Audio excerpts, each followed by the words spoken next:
દિલ્હીના મુખ્યમંત્રી અને આમ આદમી પાર્ટીના વડા અરવિંદ કેજરીવાલે વડાપ્રધાન નરેન્દ્ર મોદી પર મોટો આરોપ લગાવ્યો છે। કેજરીવાલે કહ્યું છે કે પીએમ મોદીએ લાલકૃષ્ણ અડવાણી, મુરલી મનોહર જોશી, શિવરાજસિંહ ચૌહાણ જેવા નેતાઓની રાજનીતિ ખતમ કરી દીધી છે।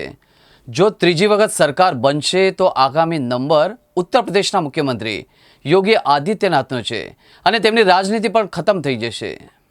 2015 में जब दिल्ली में हमारी सरकार बनी थी, हमारे एक मंत्री का एक ऑडियो मेरे पास किसी ने व्हाट्सएप कर दिया। उस ऑडियो में मेरा मंत्री किसी दुकान वाले से 5 लाख रुपए मांग रहा था। किसी मीडिया वाले को नहीं पता था, विपक्ष को नहीं पता था। आप लोगों को याद होगा, मैंने अपने खुद मंत्री को सीबीआई के हवाले कर दिया, जेल भेज दिया था अपने मंत्री को। ये होती है भ्रष्टाचार के खिलाफ लड़ाई। पंजाब के अंदर मेरा एक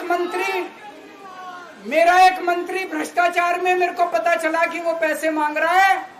वहां पे मान साहब ने उसको, किसी को भी, विपक्ष को नहीं पता था, मीडिया को नहीं पता था, हमने अपने मंत्री को उठा के जेल में भेज दिया। तुम देश के सारे चोर उचक्के डकैतों को अपनी पार्टी में शामिल कर लो और केजरीवाल को जेल भेज दो और कहो मैं भ्रष्टाचार के खिलाफ लड़ रहा हूं। तो आप भ्रष्टाचार के खिलाफ नहीं लड़ रहे प्रधानमंत्री जी। आप देशवासियों को बेवकूफ मत समझो। देश बच्चे बच्चे की जुबान के ऊपर हो रहा है कि सारे चोर चक्कों को अपनी पार्टी में शामिल करके और ईडी और सीबीआई के सारे केस उनके रफा दफा कर दो। केजरीवाल को क्यों गिरफ्तार किया? केजरीवाल को गिरफ्तार करके उन्होंने एक मैसेज दिया है सारे देश को कि अगर मैं केजरीवाल को गिरफ्तार कर सकता हूं तो किसी को भी गिरफ्तार कर सकता हूं। कोई केस नहीं होगा, कोई मामला नहीं होगा, तब भी मैं तुमको गिरफ्तार कर सकता हूं। एक बेहद खतरनाक मिशन चालू किया हुआ है प्रधानमंत्री जी ने, बहुत ही खतरनाक। देशवासियों को यह समझने की, अब जब मैं बोलने जा रहा हूं, समझने की जरूरत है। उस मिशन का नाम है वन नेशन वन लीडर। देश के सारे नेताओं को खत्म करना चाहते हैं मोदी जी, और इसको 2 स्तर के ऊपर इस मिशन को चला रहे हैं। जितने विपक्ष के नेता हैं उनको जेल भेजेंगे और जितने बीजेपी के नेता हैं उनको सबको निपटा देंगे, उनकी राजनीति खत्म करते जाएंगे, उनको सबको निपटाते जाएंगे। विपक्ष के अंदर आज इन्होंने मनीष सिसोदिया को जेल भेज दिया, संजय सिंह को जेल भेज दिया, सत्येंद्र जैन को जेल भेज दिया, केजरीवाल को जेल भेज दिया, हेमंत सोरेन को जेल भेज दिया, ममता दीदी के कई मंत्रियों को जेल भेज दिया, स्टालिन के कई मंत्रियों को जेल भेज दिया, केरला के सीएम के पीछे पड़े हैं।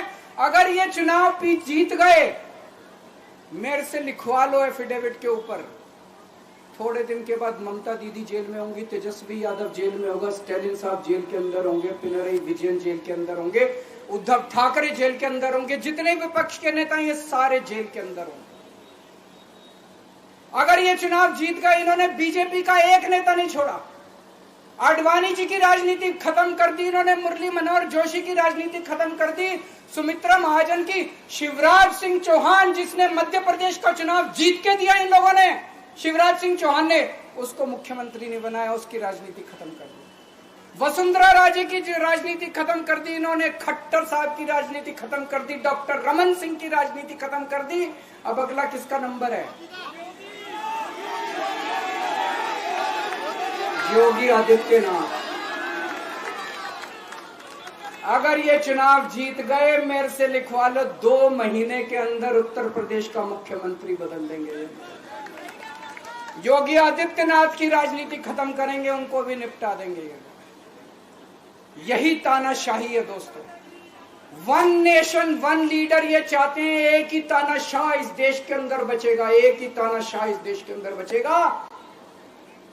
हमारा देश बहुत महान है, 4000 5000 साल पुराना हमारा देश है। इसके पहले पिछले 4000 साल में कई मौके आए जब इस देश के ऊपर तानाशाहों ने कब्जा करने की कोशिश की, लेकिन हमारे देश के लोगों ने उन तानाशाहों का तख्ता उखाड़ के फेंक दिया। जब जब हमारे देश में ऐसा मौका आया कि तानाशाह ने हमारे देश के ऊपर कब्जा करने की कोशिश की, इस देश की जनता ने उसका तख्ता उखाड़ के फेंक दिया।